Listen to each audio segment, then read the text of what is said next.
Let me ask Attorney Lotok. Kanina po, tinanong kayo kung bakit nyo tinuloy yung kaso, no? Why you continued with filing. Sabi niyo po kanina, hindi naman siguro siya magsisinungaling. Siya meaning the Vice President. Could you just quickly tell me, what do you mean by that? Hindi naman siguro siya magsisinungaling.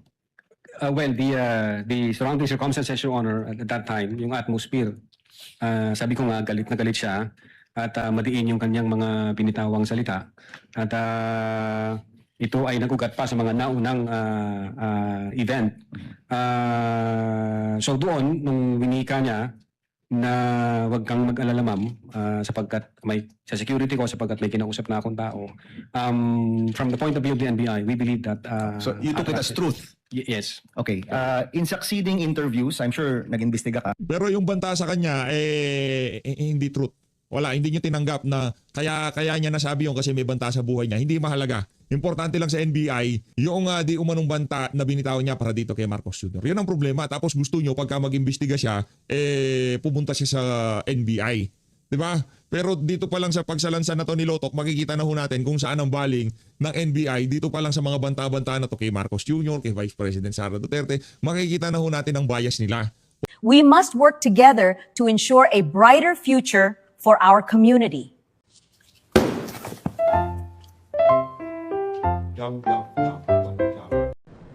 Objection, Your Honor, please. Objection, Your Honor, please.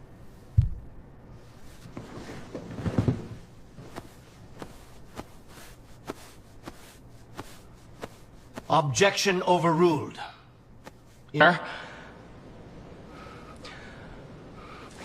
Please! Bakit mo nang sinabi yun sa rally? Wala ka na makinang sa natin. Wala ka na bang kahit kaunting pagmamahal sa akin? Kapatid mo ako! Nirespect kita bilang ate!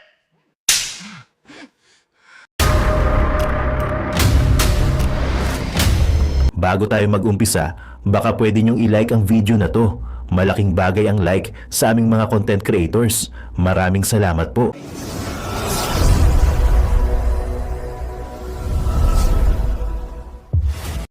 Senator Judge Bamakino.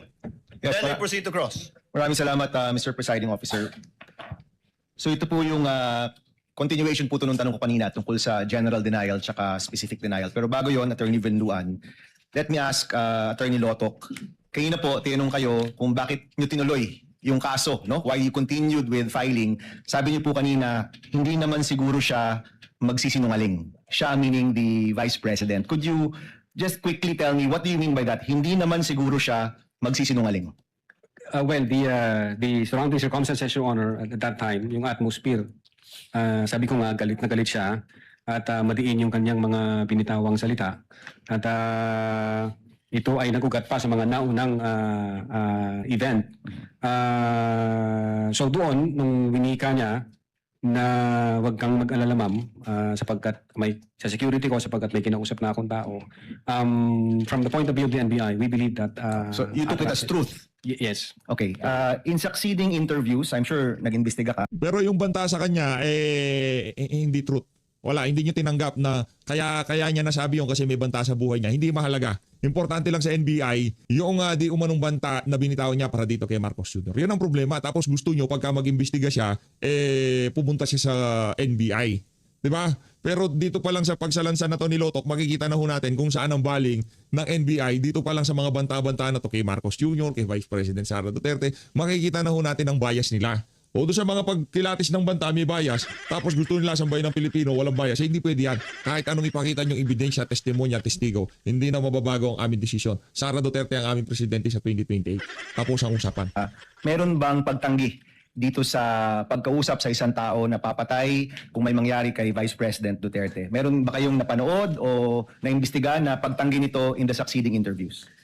Yes, Your Honor. I think there was a video dated November 26, 2024. Doon sa video na yon, instead na i-deny niya yung nangyari noong November 23, ni-reiterate pa ho niya, Your Honor, in-admit po niya na indeed may kinausap siyang tao. So inulit pa, kumbaga. Opo. Okay, so let me repeat my question to the defense. No? So far, wala pang actual statement si Vice President Duterte na tinatanggi itong pagkausap sa isang hitman. And for the benefit of the public, Hindi kasi ano yun eh, kumbaga yun yung assurance ni VP Sara na walang mangyayari sa kanya. Ngayon pagka binawi niya yun, baka biglang may mangyari sa kanya. Ngayon kung matino ang utak mo, yung tito mo, di ba ganyan din nangyari sa kanya, hindi nagugustuhin ni VP Sara na mangyari sa kanya yung nangyari sa tito mo na si Ninoy Aquino. Hindi tatanga-tanga si VP Sara, okay?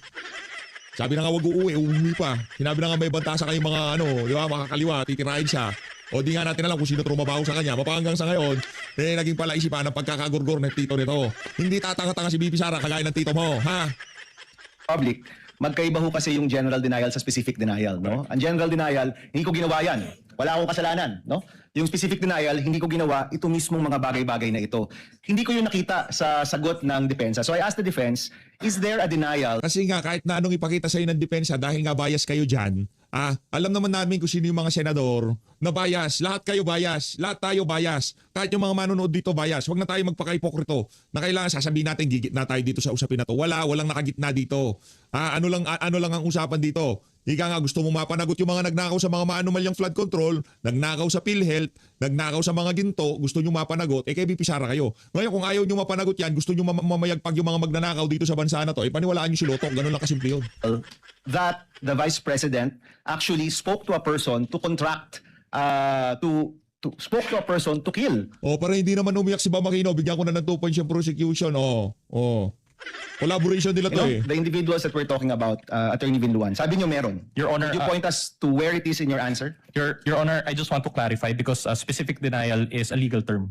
So in other words, we just want, in order to Kasi satisfy... siya ka na, attorney, di naman abogado si Bam Aquino, nagpapagpag lang ng ng pagkain sa mga fast food at gusto niyang ipakain sa taong bayan. Yun ang gusto mangyari niyan. Kaya pagka naging presidente si Bam Aquino, kakainin natin puro pagpag. Hindi, joke lang. Magalit si Bam sa atin. the query of Senator Judge Aquino, we will give him a copy of our answer and we highlighted certain portions thereof, particularly paragraph 3 and paragraph 197 for his... Can you read both paragraphs, please? Because I've also read kami dito, binabasa naman namin yung mga sagot ninyo at siniseryoso namin yan, no? So can you read the two, please? Siniseryoso para butasin yung argumento ng mga taga-depensa. Huwag na tayo magpaka-hipokrito. Bam Aquino, gusto mo ma-impeach si Sara Duterte. Di ba? Gusto nyong makabalik. Pagkatapos trinabaho si Sara Duterte, ang tatrabahuin nyo si Marcos Jr. Kaya dito sa bumabalansi lang si Bang dito tanggalin si Sara, hindi tanggalin si Sara. Tanggalin si Sara, hindi tanggalin. Kasi pag natanggal si Sara, alam ni Marcos Jr. na siya naman ang tatanggalin nyo. Na siya naman ang bababuyin nyo. Di ba? Hindi naman tatanga si Marcos Jr. Hindi rin gusto matanggal ni Marcos Jr. si Sara Duterte. Ang gusto lang ni Marcos Jr. i-drag itong impeachment. Till kingdom come, till 2028 election. Sa gayong paraan, enough na yung panahon na yon para hindi mabuksan yung issue ng mga maaanomalyang flood control project. Sa gayong paraan, kahit na merong bagyong magdaan, yung mga congressman na involved dito sa mga maaanomalyang flood control project, hindi mayat maya na-emphasize ang kanilang pagnanakaw. Isang napakalaking kabalbalan sa katalinuhan ng sambayan ng Pilipino. Akala nila hindi natin alam ang gusto nilang mangyari dito sa isa na to. It reads, the rest of the allegations in the articles, including the supposed evidence attached therein, are specifically denied for being false, misleading, impertinent, mere conclusions of fact and law, and subject to the affirmative allegations and special and affirmative defenses below. And then That's Article 3. Paragraph 3. That's paragraph 3. So the rest, itong mga iba. Okay, paragraph 197. 197. It says there, finally, no such purpose contemplated by law was attained or could have been attained precisely because the respondent did not have any purpose other than simply answer a speculative inquiry. So that is our position on the matter. So your position is that is enough of a specific denial to the allegation na may kinausap na hitman si Vice President Sara. Yes, Your Honor, because we discussed in our answer that the presumption never shifts. It is in light of our... Hindi naman alam ni Boy Pagpag yung presumption. Hindi naman abogado yan.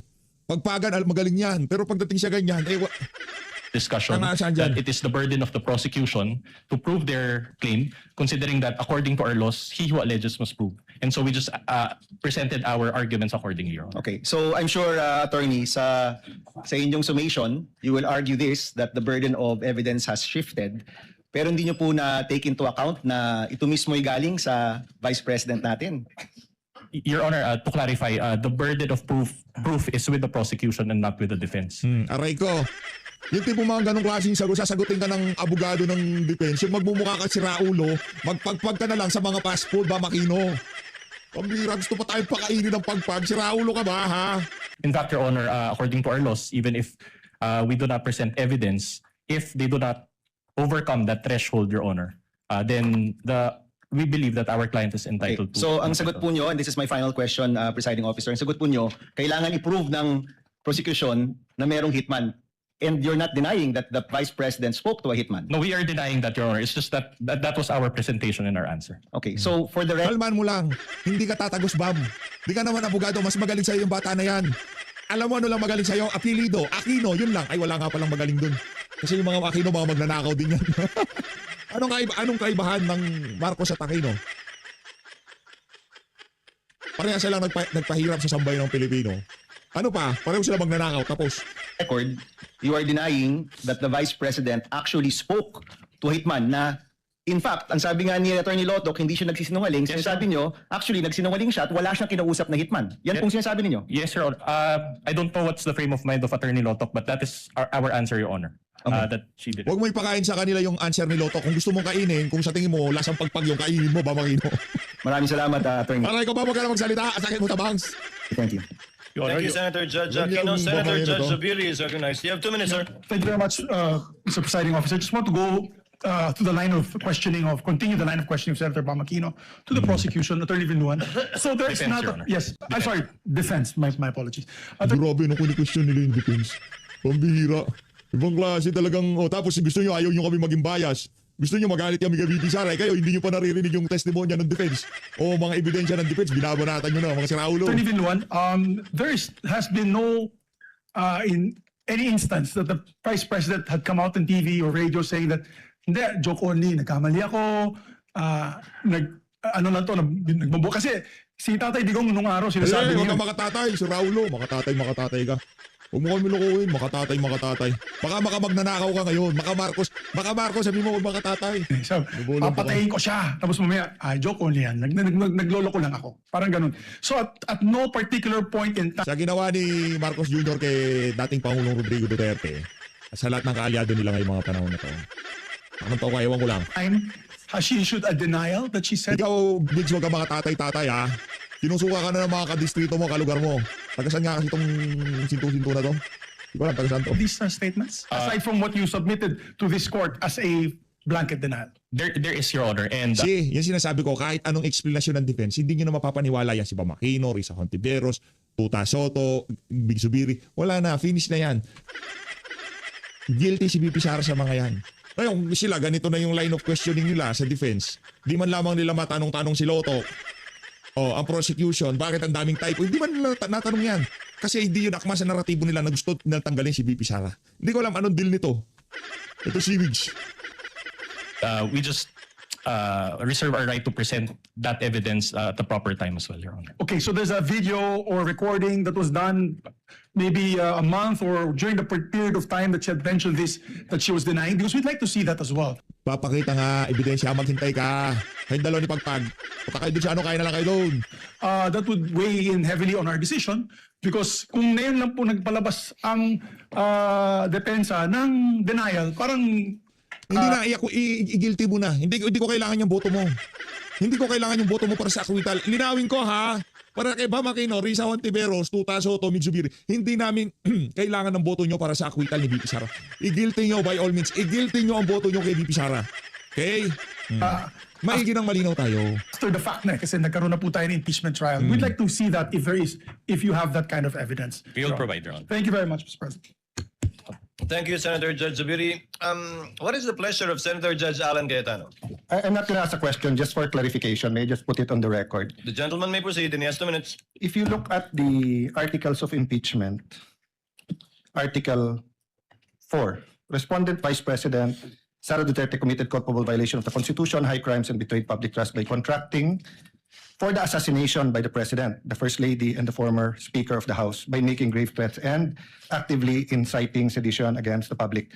To be fair to the prosecution, I think it was asked of them that merely threatening for you is already I hope I'm representing it correct, is already impeachable, Yes, sir. either high crimes, grave threats, or by culpable violation. Okay, Yes, sir. but there's a difference between saying that that mere statement is impeachable by alleging that she did in fact contract someone to kill. Because if you look at the next page, it is the position of the prosecution of the House of Representatives. The fact that respondent contracted an assassin no longer requires further proof, as it is already established under the matter of light of her own public admission. That's a conclusion of law. Because it is basic that if someone alleges that someone contracted assassin, you have to prove. Diba? So what I wanted to clarify, and to be fair to both sides, you can comment. As far as I'm concerned, ang understanding ko, the prosecution did not stop short by saying that by merely uttering that is impeachable. They went further to say that they are alleging that she did in fact contract an assassin. In fact, nowhere in her words assassin, in the words of the Vice President, was assassin or contracted. Contracted means may kontrata. Sinabi niya lang may kinausap siya. And yung assassin came from, at least on these documents, from them. So I just want to clarify because baka yung manunod, bakit nga naman hindi kailangan i-prove nasabi in public? Those, what I wanted to clarify, those are two different things.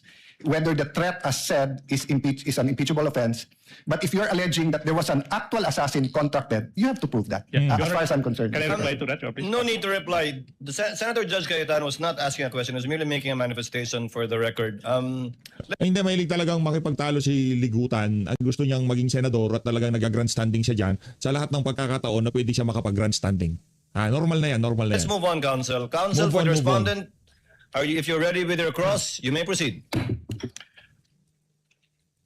Attorney Notok, the NBI is an investigatory body, correct? Yes, sir. But unlike the DOJ, it is not a prosecutorial body, correct? Yes, sir. In fact, you have investigators and not prosecutors. Am I right? Yes, sir. Now, in relation to this case, what you did was only fact-finding investigation, correct? Fact-finding and recommendations, sir. And recommendation, not preliminary investigation. Not preliminary. Because that function is with the DOJ, correct? Yes, sir. And in the course of your fact-finding investigation, you subpoenaed witnesses, correct? Yes, sir. Conducted interviews, Yes, sir. gathered evidence. Yes, sir. Okay. Now, thereafter, you transmitted the result of your fact-finding investigation to the DOJ, correct? Our recommendations, sir. Yeah. Okay. We learned from Agent Calilong last time, just to clarify, that there were two transmittals, correct? The Yes, first sir. transmittal was on January 30, 2025, correct? Yes, sir. Okay. For the benefit of this court, there was a transmittal letter then, correct? Yes, sir. Can we flash that on the screen? For the benefit of our senators, that is page 7 of the Articles of Impeachment, Annex G9 or GGGG. All right. Now, if you look at the document, this was received by the DOJ also on the same day, so January 30, 2025, correct? Well, it is not clear, but it can be read.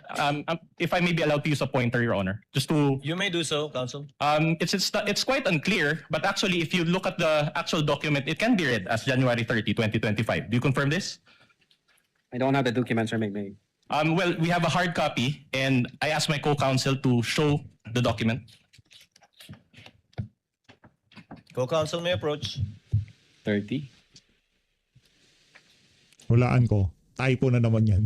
Yeah, hindi siya clear, Your Honor. All right. Now, this was addressed to Prosecutor General Fadulyon, Si Padulyon. correct? Yes. Okay. Yes, sir. And NBI's recommendation was for 1 count of inciting to sedition and 3 counts of grave threats. Am I right? Yes, sir. Now, attached to this transmittal letter was your affidavit of investigation. I won't bother to read the body, but it says there that it was attached to that transmittal letter, correct? Because, of course, the transmittal letter won't be empty. It has to contain something, correct? Your Honor, let the witness, my move that the witness be allowed to answer first before the counsel asks a follow-up Kalman mo lang, abogado yan, abogado. Abogado yan, abogado. Ha, abogado! question. Witness will please answer.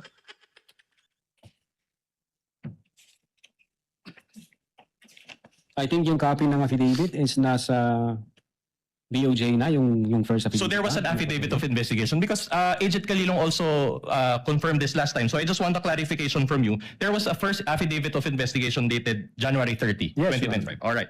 But we never saw this because it was never released, correct? I think nasa DOJ. Nasa with the DOJ. For purposes of case build-up. But didn't you keep a receiving copy for your office? No, kasi meron na kaming copy sa computer. So in namin. other words, you have a copy of this January 30, 2025 affidavit of investigation, correct? Your Honor, I move that can the witness Ay, nako, nakamantetrang karapatan ang ginagawa nitong si ano. Ligutan. finish his answer first before the counsel? Your Honor, Designate Correspondent, kindly wait for the witness to finish his answer. We will comply, Your Honor. Thank you. Yeah. Well, personally, I believe na nandun sa DOJ yung copy and then yung sinubmit sa amin is yung unang certification stating na kailangan yung i-comply itong 7 Alright. requirements. Okay. Now, there was also an investigation data form attached, correct? I don't have the copy, Your Honor. But if you know, if there is a investigation data form that was attached to it, correct? Okay. Now, very well. Now, the DOJ thereafter evaluated the case. Part of the DC-15 requirement, Your Honor. No, it's a yes, sir. It's answerable by yes or no. Your Honor, the witness is in the process of answering. Ay, kaninang ikaw ang nagpipresenta kay Lotto, kaya lang sinasabi si Atty. Vinluan ngayon, ito talagang abogado, ito talagang lab team na to ni Judas Sidre, pambira. He is intelligent enough to answer the question. Let the witness finish his answer. Part of the requirement of the DC-15 series of 2024, if I'm not mistaken, the circular has directed the prosecutors to proactively engage in the investigation of crimes or in the criminal investigation. Kaya ho yung ginagawa namin nung nag-submit kami nung transmittal, ang purpose ho nun for evaluation ng ating prosecution, at the same time for case build-up. So pag nakita ho ng prosecutor na may kulang, part ho ng evaluation sa case build-up process, nagbibigay ho sila ng recommendation ng NBI, may kulang kang ganito, hindi pa sa sufficient, i-comply niyo muna to. Part ho yun ng DC-15 requirements. All right, clear. So in other words, the evaluation is to determine if the recommendation is sufficient or insufficient for the purpose of preliminary investigation, correct? For purposes of case build-up, so that the transmittal or referral will be able to comply the requirements of preliminary investigation. At any rate, preliminary investigation is the next step, correct? Yes, Your Honor, after the evaluation and case All build-up. right. Can you receive this evaluation or response from the DOJ? Am I right? You mean the certification, sir? Yes. Yeah, the first No, certification. if only you receive. Your Honor, again. The witness is in the process of answering the question, and the counsel is excited to propound a follow-up question. Let the witness answer first. Same ruling, same reminder. Witness, kindly proceed to answer. Ang bagal kasi sumagot ni Kalilong. Wala na si Ilong Kalilong dyan. Nabulgar na yung mga kaso niya. Ito, nabulgar na rin kaso niya. Tingin natin, huli na rin ito. Hindi nalilitaw ito ulit dyan. Again, sir? Points tayo So sa, you received a response from the sa DOJ. defense. Yeah, certification Sumegoy lang tapos may points na kagad yung defense. Palakpakan! Nasabi ko sa inyo. dated February 5, 2025. All right. Oh, no. That's not my question. But anyway, let me direct your attention to a certification issued by the DOJ through Senior Assistant State Prosecutor J.V. Lawrence B. Bandong and approved by Senior Assistant State Prosecutor Herbert Calvin P. Abugan, dated February 5. For the benefit of this honorable court and the Filipino people watching, this is Articles of Impeachments Annex G9 as well, pages 10 and 11. May we ask that the witness peruse this certification? Just a manifestation, Your Honor. Annex G9 is actually not numbered. So pages 10 and 11 was based on the PDF file or the soft copy, but the hard copies are not actually numbered. Noted. So, Mr. Witness, was this the response from DOJ following your January 30, 2025 Yes, hospital? sir. So this certification contained the DOJ's evaluation, correct? Yes, Your Honor. And- Part of the requirement of DC-15. Again, the same. Yes, Your Honor. Your Honor. The witness still answering. Mabagal kasi sabihin mo sa witness niyo. Bilisan niya. Let the witness answer first before propounding the next question. And the Abogado naman yan. Kaya niya yan. Kalmado ka lang. Ligutan. I received this February 5 certification, correct? Yung copy ko, Your Honor, hindi ko makita yung date. Oh, I'll help you. There is a note received on the upper right that is unclear. Can we flash that on the screen as well? It is unclear, but it appears to have been received on February 5, 2025, correct? So more or less 6 days after transmittal. Do you confirm this? Your Honor, before the witness answers the question, I would like to Yes, commence counsel. my objection on the ground of relevance. May I explain, Your Honor, please? This witness testified that what they filed with the NBI, with the DOJ, is a February 10 affidavit investigation. And here comes the defense now, asking questions as to the first affidavit of investigations that the NBI submitted, which the DOJ asked them to correct and to provide additional information, which they complied with. And what is now at issue is the February 10 affidavit investigation. That's why I'm now objecting on the grounds of relevance. Your Honor, wait, let me finish. What's the point of digging into a prior affidavit? Ganyan ka basta si ligutan. Pagka nagsasalita yung si Binluan, sabat siya ng sabat. Pero pagka siya na yung sasabatan, pag nagsasalita siya, ayaw niya. Napaka-agresibo pa niya. Diba? Minus point ka na nga, nakakabuisit ka, tapos add ako maraming points dito. When what this witness testified to, when what this witness identified is a later affidavit of investigation that is now being considered by the DOJ. The question is simple, what's the relevance? Objection is overruled. It goes into the credibility of the witnesses. Sa mukha, in your face. Points tayo. His ability to testify as to his investigative report, and witness is competent enough anyway. Witness may answer. Abogado yan eh. Ito naman si prosecution. Yes, Your Honor. Mag-usap na lang kayo ni Judas Dre. No, Your Honor, we received that letter on 10 February 2025 based Tsaka on wag mong masyadong ibibiyan. Yan si Lotok. Abogado yun.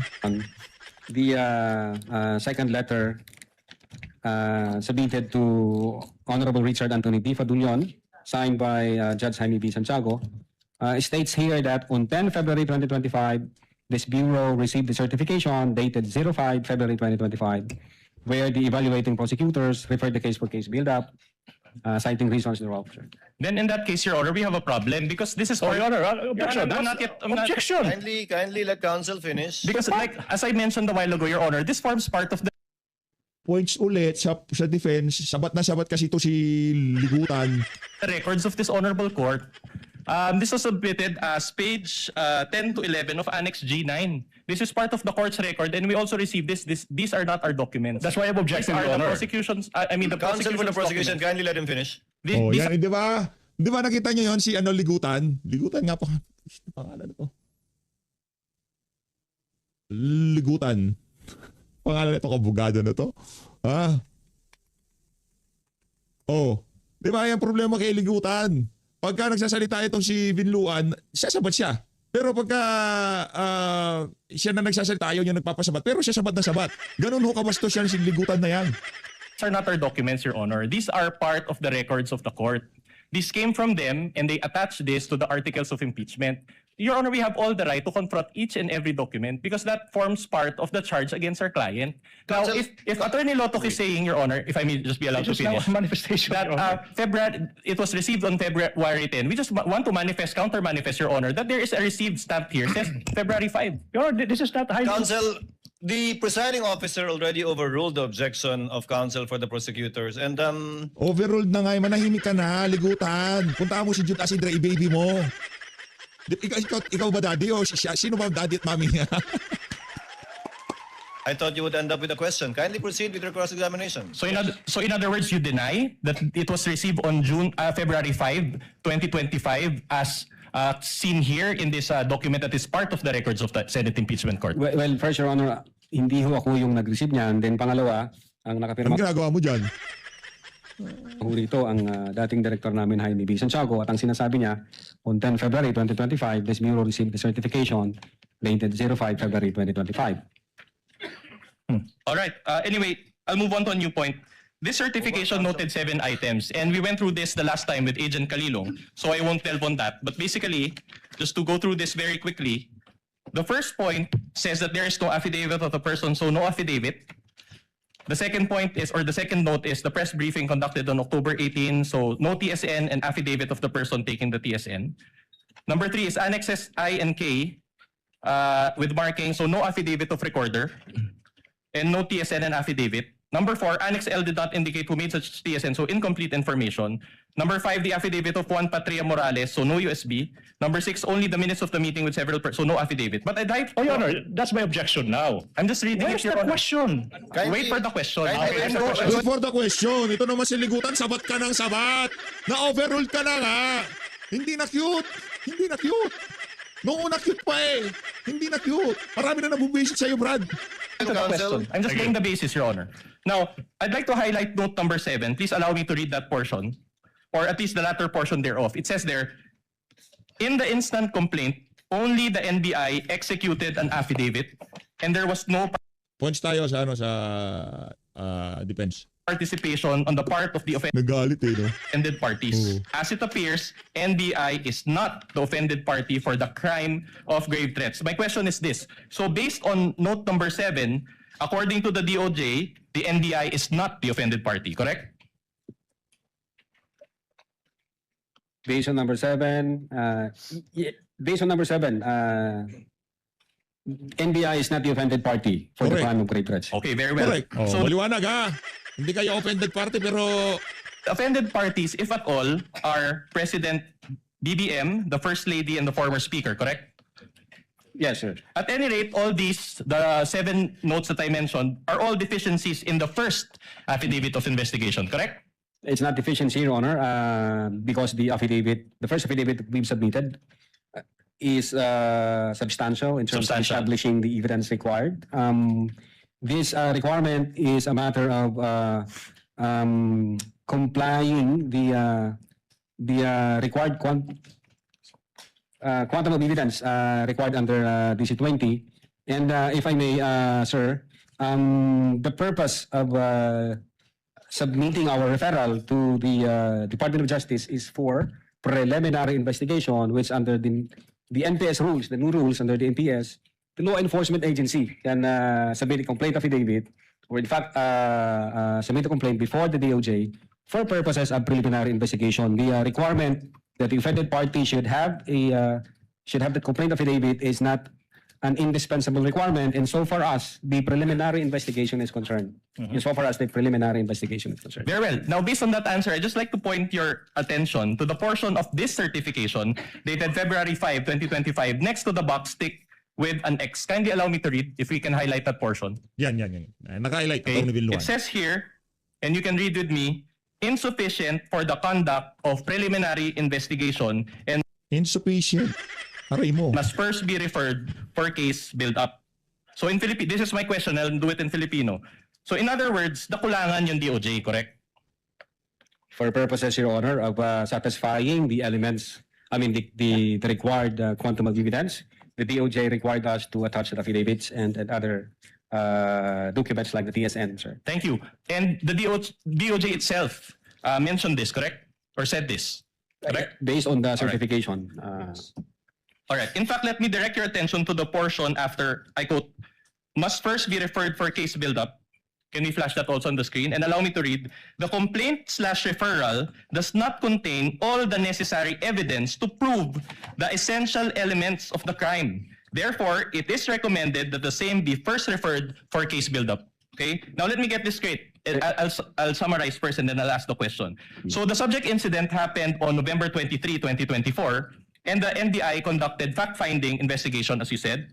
You subpoenaed individuals, conducted interviews, gathered evidence, among others, as you said also, and the NBI spent over 2 months or until January 30, 2025 for this process. Is this a fair summation of what we had just discussed? I don't think so, Your Honor. You don't agree. And yet, when the NBI transmitted the case to the DOJ on January 30, 2025, the DOJ found it to be insufficient for the conduct of preliminary investigation. Objection, Your Honor. Continuing objection as to this series of questions as to the prior Kalma ka lang. Kanina yung defense, di sila nagsasalita. Tahimik sila sa mga kabalbalan mo eh. Wala kang objection kanina. Ikaw, object ka ng object. Hindi na cute. affidavit investigation, which was corrected in February 10, 2025. Continuing objection, Your Honor. The continuing objection is noted. Same ruling by the court. Witness may answer. Yes, Your Honor. The fact that the Department of Justice That would be issued enough. another That would be enough. Yes, certification. okay. Can you let the witness finish, We will counsel? comply, Your Honor. The fact that the Department of Justice issued another certification on February 14, 2025, and it states here that the referral is sufficient for conduct of preliminary investigation and that it contains all the necessary evidence to prove Siguro nandun, no? Si Dembak sa Queen nandun, no? Nanonood si Dembak sa Queen. the essential elements of the crime and should be docketed for preliminary With the investigation. permission of the parties, Attorney Latok, that's the second certification. Yes po, Your Honor. The second certification. Counsel for the respondent. Yeah, we will go to that. In other words, based on this certification, the DOJ did not affirm the NBI's recommendation, correct? No, part of the process of evaluation and case build-up, the DOJ require us to comply with the requirements na hinihingi nila gaya ng mag-attach kayo ng affidavit, mag-attach kayo ng TSN, pero wala hong sinabi ang DOJ doon na hindi substantial yung aming affidavit. Ang require lang ho nila, mag-attach kayo ng yun nga, yung affidavit na nirecord yung video at then yung TSN, sir. Well, according to you, but we just Oh, said no, you're that it was argumentative. insufficient. Objection, argumentative. Argumentative, asked and answered. Move on, counsel. Okay, that's interesting because there was a 2025 impeachment complaint filed against VP Sara also on February 5, 2025. If you know. Again, Your Honor, The date is important because there was also a February 5, an impeachment complaint filed against VP Sara also on February 5, 2025. Correct? hindi ako familiar. You're not familiar. That's okay. If I may refresh your memory, this was the fast-track 2025 impeachment complaint signed by the Objection, Your 215 Honor. representatives. If a ground arises, a counsel can object. The term fast-tracked, Your Honor, you are labeling a process Ano ba nangyari doon sa unang impeachment? Di ba pinastrack? Anong nangyari? Oh. Tinodas ng Supreme Court. Unconstitutional. Kaya pinastrack eh. made by House of Representatives as fast-tracked. Objection, Your Honor, Counsel, move on and ask your question. if you know, if this coincides with that impeachment complaint that was signed by the 215 Objection, Your Honor. representatives. There's no basis. This counsel, If you this know. witness, again, already said that he is not aware that on that day there was an impeachment complaint. There's Counsel- no basis for that question. Counsel, witness already answered. The counsel for prosecutor is correct. Witness already answered. He's not familiar with the filing of an impeachment complaint on that date. At any rate, the November 23, 2024 video, correct? Objection vague, Your Honor. What's the question? Referring to a video. Objection vague. Kindly restate your question, counsel. The complaint. The complaint that was filed against the Vice President also pertains to the November 23, 2024 video. Objection. If you know. Again, vague. Complaint filed on that date. Well, if he knows, he already answered. He doesn't. Who knows? He might all of a sudden recall. Do you know? Are you familiar with that, Mr. Attorney Latok? I said, Your Honor, hindi ako familiar ng filing nung sa impeachment. You're not familiar. Okay, I'll move on to a new point then. Move on, counsel. Now, did you rectify your January 30, 2025 affidavit of investigation? January 30. January 30, 2025 affidavit of investigation. In short, the first affidavit of investigation. We complied with the requirements of the Department of Justice. All right. Did anybody ask you to rectify? What do you mean? Microphone. Use the microphone. What do you mean? Did you receive any directive from anybody to rectify that affidavit of investigation? Objection argumentative. The question was asked. He said we complied, and then he's now asking the I'm same asking question. who? I'm asking if there is another person who directed you to satisfy the requirement. Overruled. withdraw, Witness will answer. Witness is an intelligent. Ito kasi si ano eh. Ito kasi si Ligutan, nakala niya bata yung abogado yan. Witness, aside from the fact that he's a lawyer. Your Honor, when we received the certification dated 05, February 2025, ito ho yung kinumply namin. All right. And you added affidavits executed by your agents, correct? To your revised affidavit of investigation, correct? No, we didn't revise the affidavit of investigation. We just produced the affidavits of the fact that the video was recorded and there was TSN. Yun ho yung in-attach namin sa affidavit of investigation. So you are denying that you produce a revised affidavit of investigation? Well, when you say kasi revised affidavit, binago namin yung affidavit namin. Hindi ho namin binago, Your Honor, yung affidavit namin. Nag-require ho ang Department of Justice, kulang kayo ng affidavit as to the fact na nirecord nyo yung video, kulang kayo doon sa affidavit kung sino nag-execute ng TSN, etc. But not the substance ng affidavit, Your Honor. All right, I'll go back to the point later, but let me highlight one very important observation. Okay, your January 30, 2025 affidavit of investigation included a transmittal letter, as you said, as well as in an investigation data form or IDF, correct? Wala akong kopya dito, sir. You don't have a copy. Okay. In fact, let's show that IDF. Page 12, this is page 12 of Annex G9 for the benefit of this honorable court as well. Okay, this is an investigation data form. You're very familiar with this document because you're an investigator, correct? Now, this was... Kindly wait for the witness to answer. He Are you nodded his familiar? head. Yeah, investigation data form, sir. Okay. Opo, Your Honor. All right, so in other words, the IDF serves like a cover letter for your affidavit of investigation, correct? Yes, sir. Okay. And the transmittal letter, along with this IDF, was received by the DOJ, correct? Yeah, I believe so, sir. All right. Now, my question is this. Was the investigation data form also received by the DOJ? I don't have personal knowledge. You don't have, but you were the one who caused the filing of the affidavit attached to this affidavit of investigation data I form, instructed correct? the agent in case, as well as the executive officer na pag kumpleto na, pwede din nyo nang i-file yan sa Department of Justice for purposes of evaluation and case build-up if warranted, sir. Okay, but here, upon perusal of this investigation data form, there is a stamp received in the upper left portion of this data investigation form. And I'd like to note, Your Honor, and for the benefit of the court, can I ask my co-counsel also to distribute among the senator judges a printed copy so that they can peruse this document better, as well as the witness, so he can confront. There is a stamp Department of Justice received, but it appears that it was initially stamped February 12, 2025, but there is a marking, a manual marking that converted it to January 30. And there is also a word there, JAN. So January 30 ang lumabas, no? Okay. My question to you is this. The stamp says Department of Justice, correct? Well, No, wala akong hawak na document ko, you Your can Honor. perceive it. And mind you, these are not our documents. These are part of Annex G9 of the Articles of Impeachment. So these are not our documents. Your Honor, I would like to object now. Yan ang problema. Partida dokumento na ho, galing na sa House of Representatives. Nagkanda-hindot-hindot na yun, nga ba sinasabi ko? The witness already said that he is not aware as to the actual filing because he only asked his agent on case to investigate. And then now the witness is now being propounded to question May as to problema what tayo dito. appears on the stamp here as to the time or date of receipt by the DOJ. So the witness said he is not competent to answer that. Your Honor, please. Oh, wait, I'm not done. That's the first one. Your Honor, please.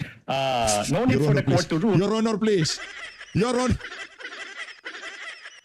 But I am registering my continuing objection to this series of questions as to the prior Honor, affidavit please. of investigation. When in fact, this witness already said that he complied with all the requirements by the DOJ Your and Honor, came up please. with a February 10, 2025 affidavit investigation. So I move that it be noted, Your Honor, please. The The continuing continuing objection. objection of counsel for the prosecutor is noted, but counsel, as pointed out by counsel for the respondent, this is part and parcel of the complaint Yes. that the panel of prosecutors filed before this court. If the witness knows, he may answer.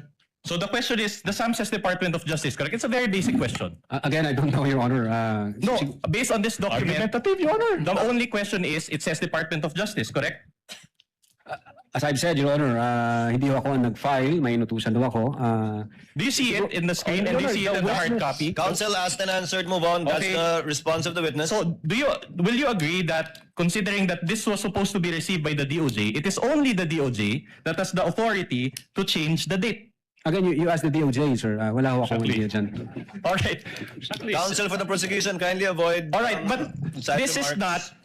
not from the DOJ. This is your copy. This is a receiving copy. So when you receive back your receiving copy, you did not bother checking this portion? Your Honor, hindi ako personally nag-receive niyan. But this is your affidavit of investigation. Objection argumentative, Your Honor. Ask and answer. Asked and answered, move on, counsel. All right. My question to you now is this. The discrepancy is not 1 day or 2 days. The discrepancy is from Feb 12 to January 30. So it is a substantial discrepancy. My question to you is this. Who changed this Objection. date? If you Objection, know, Your if Honor. you know. That's misleading, Your Honor. My goodness, that's misleading. This counsel Gigil na gigil. Gigil na gigil si Ligitan. is assuming that somebody changed what? Ayan yung date. Kita nyo naman mga kababayan, pinalitan. From naging 3, naging 0. Di ko alam, siguro nung pinafile na nila yung impeachment na naghanap na sila ebidensya. That counsel failed to elicit any answer from this witness. And now the counsel is conceiving that somebody changed that and confronting our witness with that, misleading. This is the classic case of a misleading question. You assume something that has yet to be established. That's not how we do it, with all due respect. Counsel for Respondent, I think you made your point and you gave a copy to the senator judges, and we see your point. All right. But my more important observation is this. Objection, Your Honor, please. You are supposed to ask questions. Yes, I'll go to the question. Kalma ka lang, Ligutan. Kalma ka lang. Go to the question. Mapupunta tayo sa tanong. Counsel for Respondent to finish his question. He may just still be laying the basis. You may proceed, That's Counsel. precisely what I'm doing, Your Honor. Can I direct everyone's attention to the date appearing at the bottom portion of this document? Ayan. Bottom portion. It says here, Counsel, technically not everyone, just the witness. Yes. And let's see if the witness can answer your question. it says here February 11, 2025. So in other words, it was and it says here subscribed before NBI agent Ricarte.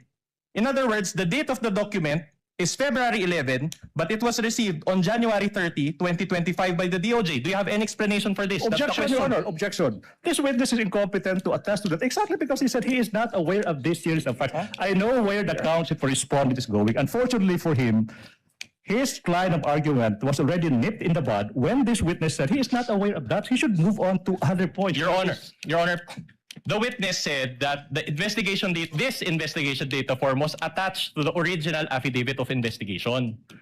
And we want an explanation why there is a discrepancy on the date. The witness is a lawyer. Exactly. He has an that's the point. experience, Your Honor, in filing cases. We just want to know, Your Honor. We want to get to the bottom of this matter. Considering also, Your Honor, that this is about transparency. Will the parties please settle down? If the witness knows, Yes. Attorney Latok, do you know? Can you explain the discrepancy, or are you personally aware of Of course, hindi niya alam yung discrepancy na yan. the discrepancy? I cannot explain this, Your Honor. Unang-una, hindi ako nakapirma dito, hindi ako nag-receive. At wala akong idea dito sa... But Attorney Latok, you see the point that the counsel for Respondent is trying to make, correct? Yes, Your Honor. That the date of receipt was changed to 1/30, January 30, but it was subscribed to on February 11. Meaning, you see it, but you have no personal knowledge how that came about. Yes, Your Honor. I don't have... Move on, counsel. So, doesn't this demonstrate that the document... Ganyan ba tunog mo, Ligutan, pagka nagbabanding kayo nitong si Asidre? Ganon. Allow counsel to finish. Doesn't this demonstrate, if you know that this document was tampered with? Objection, Your Honor. Exactly. He's now arguing with our witness, Your Honor. Sustained. Move on, counsel. Move on to your next topic, counsel. Your Honor, but you agree, Attorney Lotok, that the IDF is not a simple cover letter, correct? Ask and answer, Your Honor. Okay, in fact, it is an affidavit, correct? An IDF is an affidavit, correct? An ID? I don't think so, Your Honor. It's not an affidavit, Your Honor. The investigation data form. It's not an affidavit. So you don't agree. So in other words, this certification part here, and with the subscribed and sworn to, it is for you. This is not an affidavit. Argumentative, Your Honor. Your Honor, I just made my question more specific, Your Honor. There is a part here, subscribed and sworn to, and the witness is. I want to ask the witness if Magaling tong si Atty. Vinluan. Mahusay. Palapakan natin tong si Atty. Vinluan. Nanunuwag siya eh. Sinusuwag niya tong matandang best friend ni Asidre. This document is an affidavit despite this portion. What's the answer? Is it an affidavit or Attorney not? Latok, is this sworn to? Is this document sworn to? The what's the title of the instrument again? Can you go up? Investigation data form, Your Honor. Is an investigation data form subscribed and sworn to by the person filing it? To your knowledge? Yes, Your Honor. There is subscribed and sworn to before this 11th day of February and signed by the administrating officer. Okay. And as law practitioners, we know that when we file a case before the office of the city prosecutor, this actual page is signed and subscribed before the public prosecutor. Your Honor, Correct? again. If you know, you are a lawyer and you are a supervisor of your department. I'm just asking a basic question. As a law practitioner, as a lawyer, you know that this IDF is signed and subscribed before the public prosecutor when you file a case, correct? If I may objection, Your Honor, continuing objection as to the relevance of this series of... Kalma ka lang. Ano relevance? Same ruling. Noted. Witness may answer. Hayaan mo yung defense. Sila Pinos. Again, Your Honor, before the prosecutor.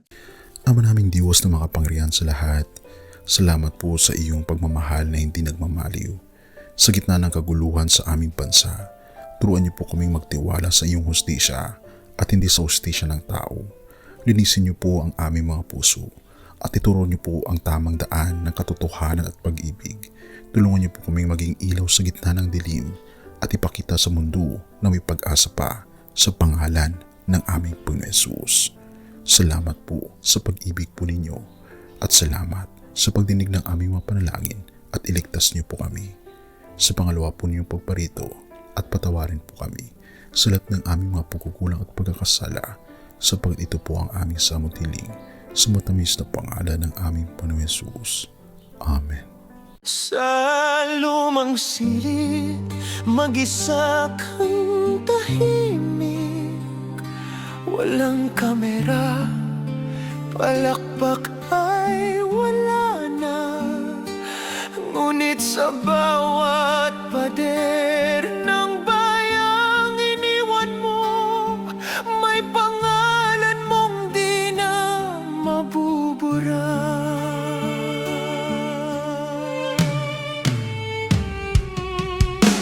Minsan kang naging balikat ng mahihina, kalaban ng takot, kakampi ng masa. Di mo man laging nasabi ang tama, pinili mong ipaglaban ang madla. Hindi ka sakdal gaya naming lahat, pero tumindi ka ng walang pag-atras. At ngayong pagod ka na, tatay, kami naman ang sasalo ng bawat bigat.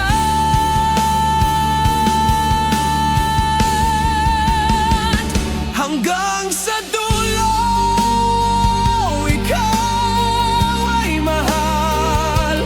Kahit papagod na ang iyong katawan. Tatay, salamat sa iyong paglaban. Ngayon, kami naman hanggang sa dulo. Di ka namin iiwan. Ang kwento mo'y dala ng bayan.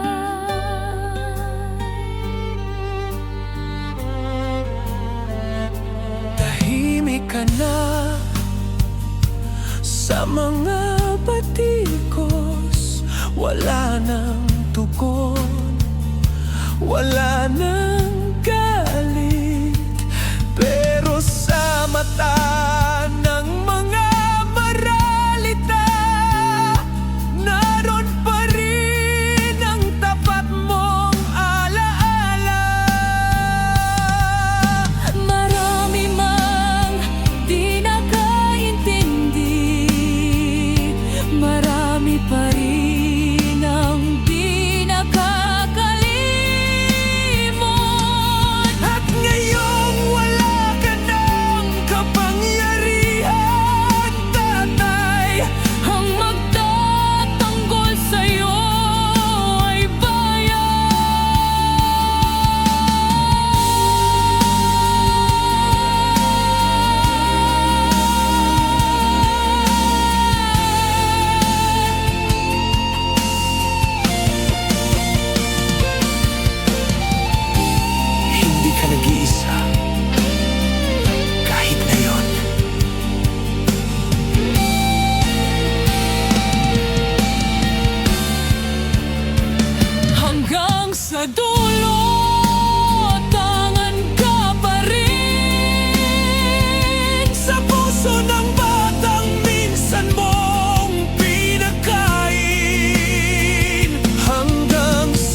At yun na nga mga kababayan, ano na ang masasabi mo?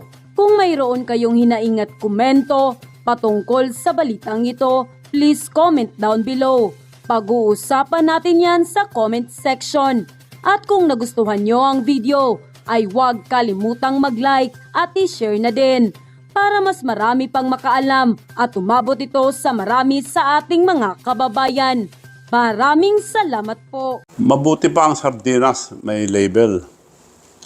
Eh tayo, wala. Oo nga pala. Nay, ito na yung bayad ko sa isa, ano? O, kunin mo yung isa. Isa muna, iyan, no? Tapos, isa pa, di ba? 4 dapat na sardinas, eh. Yan. 3 na. Pang-4 na sardinas. Okay na.